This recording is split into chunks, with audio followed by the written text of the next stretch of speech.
तो ये वीडियो रहने वाली है UFC 314 इवेंट की प्रेडिक्शन वीडियो, जहां पर मैं अपने प्रेडिक्शन दूंगा UFC 314 की फाइट्स के ऊपर, जहां पर मेरे हिसाब से इन फाइट्स में से कौन कौन जीत सकता है, सारी चीजें मैं आप सबको इस वीडियो के अंदर बताने वाला हूं। लेकिन उससे पहले आप वीडियो को लाइक और चैनल को सब्सक्राइब जरूर से कर देना, ऐसे UFC और MMA related news update Hindi में देखने के लिए। तो दोस्तों, ये UFC 314 इवेंट इस साल का बेस्ट इवेंट में से एक है, जहाँ पर इस इवेंट की मेन कार्ड की फाइट्स तो काफी बढ़िया है ही, लेकिन प्रीलिम्स कार्ड की फाइट्स भी काफी बढ़िया है। तो आप इस इवेंट को बिल्कुल भी मिस मत करना। तो दोस्तों, सबसे पहले हम बात करते हैं इस इवेंट की common event fight Michael Chandler versus Paddy Pimblett की फाइट की बात करें तो जहां पर माइकल चैंडलर फाइट कर रहा है तो बहुत ज्यादा चांसेस है कि ये फाइट बनने वाली है fight of the night. Michael Chandler के रहते हुए ये हो ही नहीं सकता कि फाइट यहाँ पर बोरिंग फाइट निकले, और एग्जैक्टली यहाँ पर यही होने वाला है। इधर एक साइड माइकल चैंडलर है और अगर किसी के भी ऊपर एक क्लीन पंच को लैंड कर दे तो वो फाइट को वही ओवर कर सकता है। वेयरएज दूसरी साइड है एक स्काउसर यानी कि पेडी पिम्पलेट, और अकॉर्डिंग टू पेडी पिम्पलेट वो एक स्काउसर है,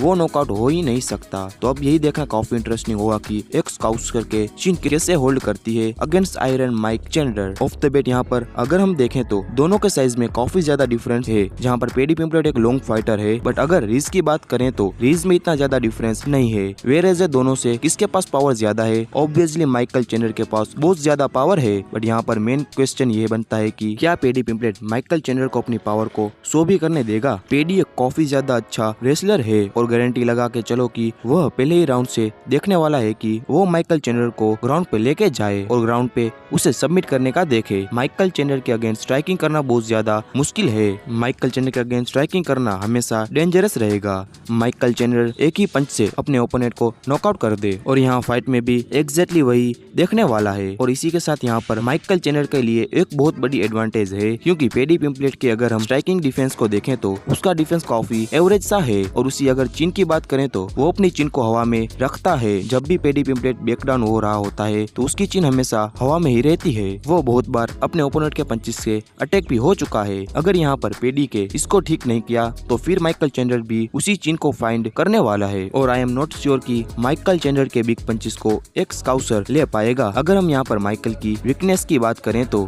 यहाँ पर मल्टीपल वीकनेस है माइकल चैंडलर की। इससे पहले एज फैक्टर आता है, जिधर माइकल चैंडलर अब 38 साल का हो चुका है, तो फॉर श्योर वो अब एक ओल्ड फाइटर बन रहा है। इसी के साथ माइकल चैंडलर की जो हमेशा से प्रॉब्लम रही है वो उसका गेस टैंक है और लो फाइट IQ। दोनों के बीच में ये फाइट एक कॉमन इवेंट फाइट है, यानी कि 5 राउंड की एक फाइट होने वाली है। इसके अगर हम माइकल चैंडलर की थिंकिंग प्रोसेस को देखें तो मुझे ऐसा लगता है कि माइकल चैंडलर काफी कंफ्यूज होगा। क्या वो एक लो फाइट IQ से दिखाकर एक पिटबुल की तरह रसिंग कर जाए और ये देखे कि वो पेडी पिम्पलेट को पहले 2 या फिर 3 राउंड में नॉकआउट कर रहा है, जहाँ पर डेफिनेटली ये पॉसिबिलिटी बनती है कि माइकल चैंडलर सच में ये पेडी पिम्पलेट को नॉकआउट कर दे। बट अगर वो ऐसा नहीं कर पाया तो 2 या 3 राउंड में वो कम्प्लीटली एग्जॉस्ट होने वाला है और फाइट को फॉर श्योर हारने वाला है। अब बात आती है कि मेरे हिसाब से इस फाइट को कौन जीत सकता है, तो मैं यहाँ पर जाऊंगा पेडी पिम्पलेट की तरफ, जहाँ पर मुझे ऐसा लगता है कि पेडी पिम्पलेट इस फाइट को विन करने वाला है। इसको लेकर आपकी क्या प्रेडिक्शन है कि आपके हिसाब से इस फाइट को कौन जीत सकता है? आप नीचे कमेंट सेक्शन में जरूर बता सकते हैं। उसके बाद हम इस इवेंट की main event fight Alexander Volkanovski versus Diego Lopes की फाइट की बात करें तो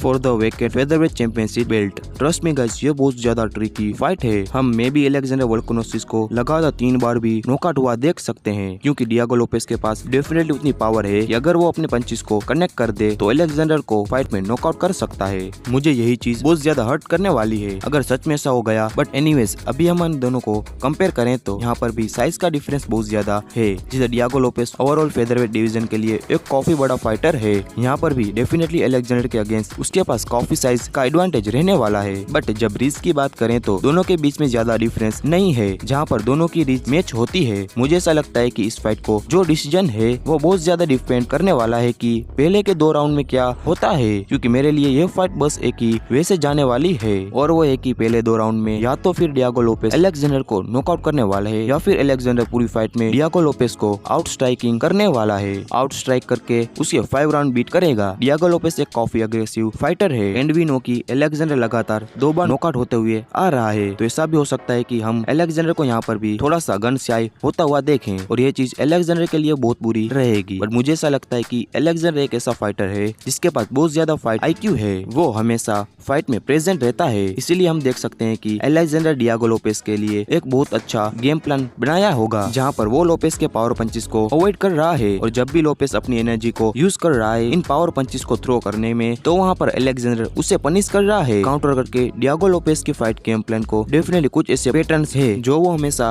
अपनी हर एक फाइट में करता है। जैसे फॉर एग्जांपल जब भी वो अपने ओपोनेंट के ऊपर क्लिंच वर्क करता है तो क्योंकि वो साइज में बहुत काफी बड़ा है तो वो अपने ओपोनेंट के ऊपर अपरकट को लैंड करने की ट्राई करता है। वेयरएज इसके साथ जब भी हम डियागो लोपेस के किसी भी ब्रोल में देखते हैं तो वहाँ पर भी या तो वो अपने ओपोनेंट के कट्स को लैंड करता है, तो वहाँ पर भी या तो वो अपने अपर कट्स को लैंड करता है या फिर वो अपने हेड को डक करके अपना लेफ्ट हुक या फिर राइट हुक को स्विंग करता है। तो कपल ऑफ द ऐसे ही पैटर्न्स है जो डियागो लोपेस बार बार यूज करता है और इसीलिए मुझे ऐसा लगता है कि अलेक्जेंडर को ऐसी पोजीशन को अवॉइड करना होगा जहाँ पर वो लोपेस को साथ क्लिंच वर्क कर रहा है या तो फिर डियागो लोपेस के अगेंस्ट केज के साइड बैक डाउन हो चुका है, जहाँ पर फिर तो लोपेस उसके ऊपर बिग पंचेस को लैंड करने लग पड़ेगा। अब डिफेंस की जब बात करें तो अलेक्जेंडर की यहाँ पर एक बहुत बड़ी वीकनेस है और वो यही है कि कभी कभार अलेक्जेंडर बीच में जब वहाँ पर बैकडाउन हो रहा होता है तो वो अपने गार्ड को थोड़ा सा नीचे कर देता है। ये सेम चीज हमें इलिया टुपुरिया के फाइट में भी देखने को मिली थी और यहाँ पर अलेक्जेंडर सेम यही गलती नहीं कर सकता